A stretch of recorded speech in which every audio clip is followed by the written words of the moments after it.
Hi and welcome to our next video, everyone. In this video, we're going to take a look at a microcontroller.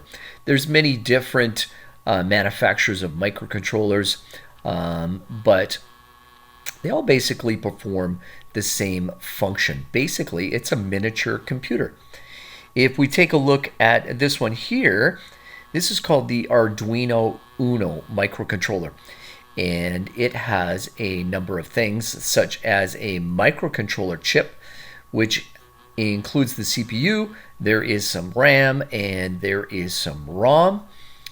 There is a connector over here, which is a USB type B, and that is used to power the board and also program the microcontroller. We can create a software program and we can upload it to the microcontroller, and it can sit in memory. It will sit in ROM and actually stay on the board even when the board is disconnected from power. It will still remember the program it was loaded with.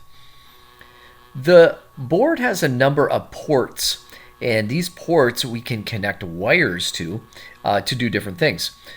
The top side has a number of what we call digital input or output ports. So if I look at this one here, this is digital port 7. I can set it to be a output port, and I can send signals out from that port, or I can send signals into that port. What do we mean by signals? Basically, we mean voltages.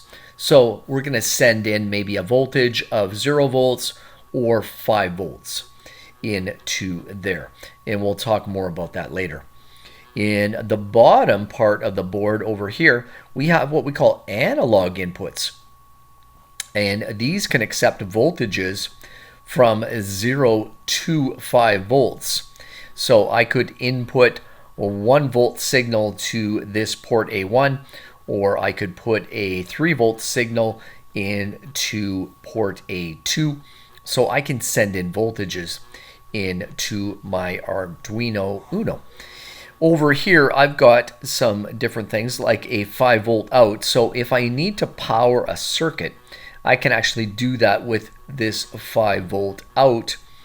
And I've also got a ground, which is the negative terminal of the battery. You can think of it like that. So I can use those and I can connect them to a breadboard. So that is an Arduino UNO and the different components on it. What we can do, like I said, is we can take this and we can hook this to a breadboard, and let's just quickly show you how to do that. So I'm going to bring in a breadboard here and just put it below like so. I grabbed an extra one by mistake. I'll just delete this one here. And let's zoom in and I'll show you how you would connect this up. So if I wanted to power this breadboard so I could build circuits on here, I just need to take a wire from 5 volts and connect it to the positive rail like so. And we'll make that a red wire.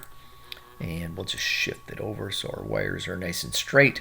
And then the ground is going to go from here to the ground on the board, and we'll make that a black wire so it looks like that. So now I have powered this rail here with positive 5 volts, and this one over here is going to be the negative terminal of the battery. So now I could build circuits on my breadboard and I can power that with my Arduino UNO. So that is it for this video. That's how a Arduino looks in terms of inputs, outputs, and what is inside the Arduino UNO. Thanks for watching, and we'll see you in the next video.